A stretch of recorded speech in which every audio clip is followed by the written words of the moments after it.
Hello বন্ধুরা, welcome to Soumita কি দুনিয়াস new another blog. আজকে সকালবেলা উঠেই আমি স্নান সেরে নিয়েছি।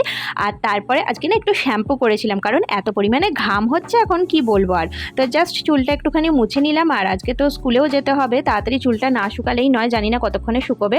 তো তারপরে আমি যাব এখন পুজো করতে। পুজো করে খাওয়া দাওয়া করে পুরো রেডি হয়ে কিন্তু আমি বেরিয়ে পড়েছি বরের সাথে এখন স্টেশনে যাব বলে। আজকে চুলটা আর বাঁধতে পারিনি, কারণ যেহেতু শ্যাম্পু করেছি ভিজে ছিল। তো আমি স্টেশনে এসে দেখলাম যে প্ল্যাটফর্ম নয়, সরি, ওভারব্রিজটা মোটামুটি ফাঁকা, কারণ একটু আগেই নাকি একটা ট্রেন বেরিয়ে গেছে। আমি এখন দাঁড়িয়ে রয়েছি, জানি না পরের ট্রেন কতক্ষণে আসবে। তো আজকে ট্রেন বহুত লেট করে আমাকে নামিয়েছে, মানে আমি 8টা 10-এ বোধহয় আমি উঠেছি ট্রেনে, আর সেটা 10টার সময় হাওড়ায় পৌঁছালো।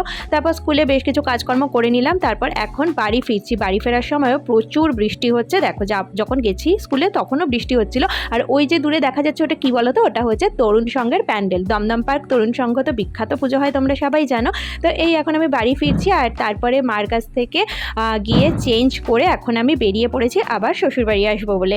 এখানে এখনও দেখো প্রচুর বৃষ্টি হচ্ছে, সব ছাতা মাথায় দিয়ে দাঁড়িয়ে রয়েছে, আর আমার বাস এখনও আসেনি, আমি ওয়েট করে যাচ্ছি। আর এখন যে 5টা বাজে কে বলবে, পুরো মনে হচ্ছে কি অন্ধকার হয়ে গেছে, 6টা 6:30 যেরকম অন্ধকার থাকে।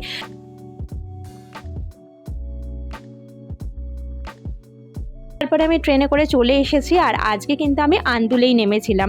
অনেক দিন পর আমি আন্দুলে নামলাম, কারণ জেনারেলি আমি এখন মৌরিতেই নামি কেবিন গেটের জন্য, এত লেট হয়। তারপরে কেবিন গেটে মোটামুটি আজকে 50 কি 55 মিনিট দাঁড়িয়ে এখন আমরা যাচ্ছি বাড়িতে। কি অবস্থা ভাবো। তো আসার সময় আজকে কিছু জিনিস এনেছিলাম, সেটা হচ্ছে গাজর নিয়ে এসেছি, আর আরেকটা জিনিস এনেছি সেটা তোমাদেরকে দেখাই, দাঁড়াও। এটা অনেকেই খাও আমি জানি, কিন্তু আমি অনেক দিন পর আবার পেলাম, সচরাচর এটা দেখতে পাই না আমি এদিকে। সেটা হচ্ছে এই যে লাল রঙের জামরুল, লাল রঙের জামরুল নিয়ে এসেছিলাম। আর আজকে ডিনার করার টাইম হয়ে গেছে। ডিনারে কিন্তু আজকে ছিলই দেখো কাবলি ছোলা দিয়ে ঘুগনি, আর তার সঙ্গে চিকেনের একটা আইটেম। তো এই ছিল আজকে ডিনারে। তো পরোটার সঙ্গে এই দুটো আইটেম নিয়ে আমরা বসে পড়েছি। চলো এখন আমরা ডিনার করে নিই, কালকে আবার নতুন ভিডিও নিয়ে তোমাদের সঙ্গে দেখা হচ্ছে। আজকের মতো সবাইকে টাটা অ্যান্ড গুড নাইট।